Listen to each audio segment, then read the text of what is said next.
ग्रामीण से श्री विपिन सिंह जी, सहजनवा से श्री प्रदीप शुक्ला जी, चौरे चौरा से सरवण निषाद जी, बांसगांव से डॉक्टर विमलेश पासवान जी,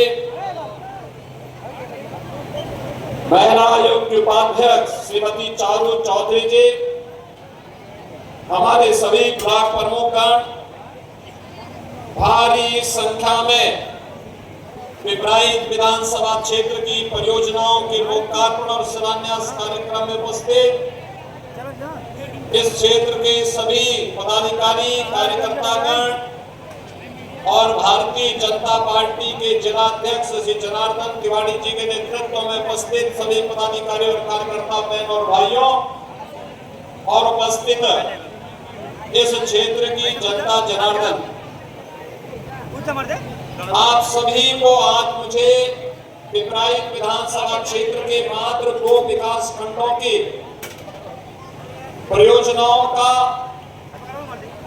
750 करोड़ रुपए की 24 परियोजनाओं का आप सबको हृदय से बधाई देते हुए मुझे यहाँ पर प्रसन्नता की अनुभूति हो रही है।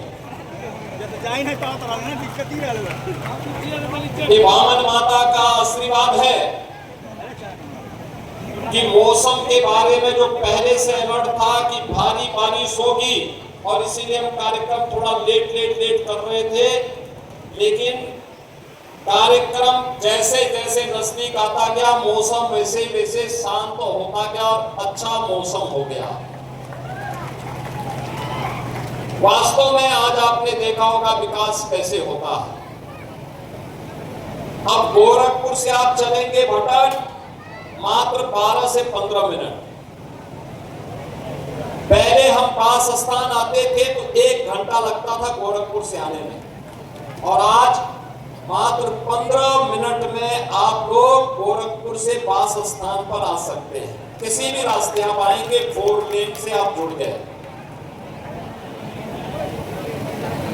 कोई सोचता भी नहीं था कि गोरखपुर से भटक, भटक से पास स्थान, मलंग स्थान होते हुए फिर पालापार टिकरिया मार्ग 4 लेन का बन जाएगा। जगह जगह फ्लाईओवर बन जाएंगे, रेलवे ओवरब्रिज बन जाएंगे। ये केवल विकास नहीं है, 2 विश्वविद्यालय तो इसमें आ गए हैं, अभी ढेर सारी अन्य संस्थाएं इनमें आने वाली हैं जो यहाँ के विकास को और यहाँ के नागरिकों की आमदनी को बढ़ाएगा और नौजवानों के लिए रोजगार के नए अवसर भी खोलेगा। बहन और भाइयों, स्पीड जितनी अच्छी होती है कनेक्टिविटी के लिए, कनेक्टिविटी जितनी अच्छी स्पीड दे देगा प्रगति उतनी ही तेज होगी, और प्रगति होगी तो स्वाभाविक रूप से व्यक्ति की भी, समाज की भी और देश की भी समृद्धि होगी। समृद्धि होगी तो खुशहाली होगी। समृद्धि समग्रता को लेकर के होनी चाहिए। मुझे बहुत अच्छा लगा आज यहाँ पे पावन स्थान पर मां पास मंदिर में दर्शन करने के लिए मैं गया। आज से लगभग 12 साल 15 साल पहले हम लोग आकर के यहाँ पे आरोग्य मेला लगाते थे। वर्ष में 2-3 बार आ जाते थे। धर्मशाला उस समय मैंने सांसद निधि से बनवाई थी। बीच में पता लगा कुछ लोग कब्जा करना चाहते हैं, लेकिन अब वह कब्जा से मुक्त हो गया है। अब यहाँ पर लोग अपनी श्रद्धा, पूरी श्रद्धा भक्ति के साथ आकर के इस क्षेत्र के विकास को आगे बढ़ाने में लोग अपना योगदान दे पाएंगे। ऐसी ढेर सारी योजनाएं जो आज आई हैं, चाहे आयुष विश्वविद्यालय है, गोरखपुर से पिपराइच को 4 लेन से जोड़ने का कार्य हो, पिपराइच में चीनी मिल हो, या अन्य जितनी भी आंतरिक सड़कें हैं, ITI है, इंटर कॉलेजेज है, जहां जहां के प्रस्ताव विधायक जी और सांसद जी उपलब्ध करवाए हैं, वहां वहां पे वे कार्य स्वीकृत करके उन्हें आगे बढ़ाने का कार्य किया गया है। और आज इसीलिए इनकी बधाई देने के लिए मैं पास स्थान पे मां पावन का पूरा आशीर्वाद लेने के लिए भी और आप सबके प्रति अपनी शुभेच्छा व्यक्त करने के लिए मैं आया हूं। ये चीजें दिखाती है बहनों और भाइयों कि जब अच्छे लोग अच्छे परिणाम आते हैं। विकास होता है तो खुशहाली चुन करके नहीं देती, सभी लोगों के लिए खुशहाली का रास्ता खोलती है, सभी लोगों के लिए खुशहाली का रास्ता खोलती है। और उसी खुशहाली के रास्ते को लेकर के आज विकास के ढेर सारे कार्य आज आपके लिए यहाँ पर उपलब्ध हुए हैं। आज प्रातःकालीन सत्र में मैं कुशीनगर में था।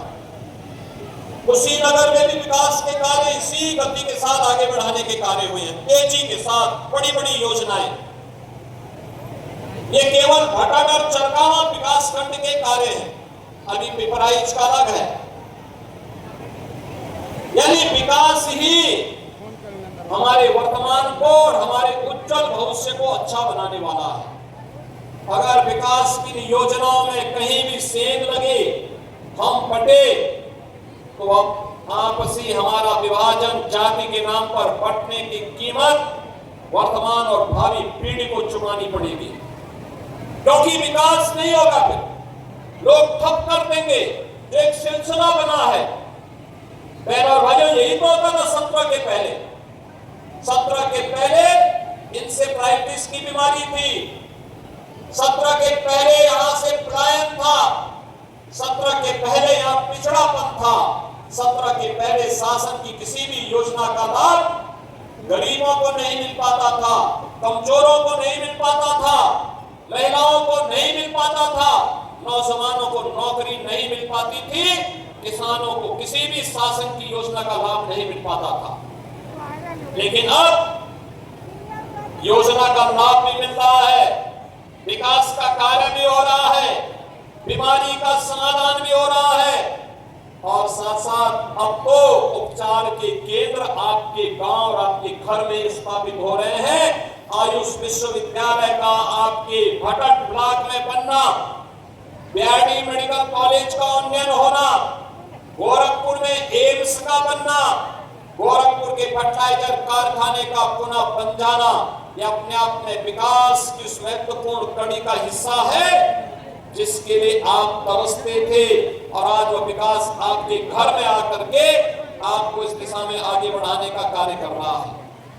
बहनों और भाइयों, विकास की इसी प्रक्रिया को आगे बढ़ाने के लिए आज प्रदेश के अंदर और देश के अंदर नवनिर्वाचित की भारतीय जनता पार्टी की सरकार प्रधानमंत्री मोदी जी के नेतृत्व में विरासत और विकास को बेहतर समन्वय बना रही है। आज आप देखते होंगे विकास के प्रस्ताव आते हैं, उनमें भी कार्य होता है, मंदिरों के सुंदरीकरण के प्रस्ताव आते हैं, उनमें भी कार्य होता है, वहां की कनेक्टिविटी के कार्य भी होते हैं, आम जन के कल्याण के लिए होने वाली योजनाओं का लाभ भी मिलता है। दिव्यांग जनों को दिव्यांग पेंशन, निराश्रित महिलाओं को निराश्रित महिला पेंशन, वृद्धजनों को वृद्धावस्था पेंशन, गरीबों को फ्री में राशन, हर गरीब के लिए 5 लाख रुपए की स्वास्थ्य बीमा की स्कीम, और हर गरीब के घर में उज्ज्वला योजना का कनेक्शन।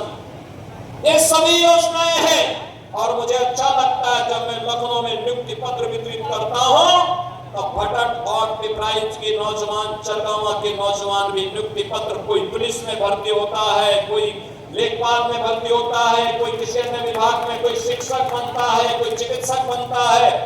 ये सभी प्रक्रियाएं अब विकास की प्रक्रिया के साथ जुड़ करके इस क्षेत्र को आगे बढ़ाने का कार्य कर रहा है।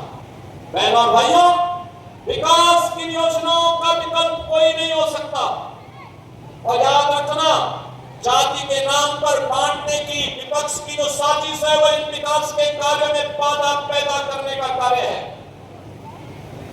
जब सत्ता में समाजवादी पार्टी थी या कांग्रेस थी, तब उनके द्वारा विकास नहीं होता था, तब विकास नहीं होता था, हिंदुओं का अपमान होता था, तब विकास के कार्यों का कोई प्रोत्साहन नहीं था। याद करिए, आज मैं कांग्रेस के एक नेता का बयान पढ़ रहा था कि हमने राम के नाम पर कभी लोग कह रहे थे कि हमने कभी नहीं कहा कि राम काल्पनिक है। मैं पूछना चाहता हूं, 2006 में माननीय उच्चतम न्यायालय में कांग्रेस की केंद्र सरकार ने जो एफिडेविट सुप्रीम कोर्ट में दिया था, उस एफिडेविट में कांग्रेस ने कहा था भगवान राम और भगवान कृष्ण दोनों को पृथक मान करके काल्पनिक बनाने का प्रयास किया था। बहन और भाइयों, हिंदू आस्था के साथ खिलवाड़ करने की जो शरारत कांग्रेस ने प्रारंभ से की, लगातार प्रारंभ की,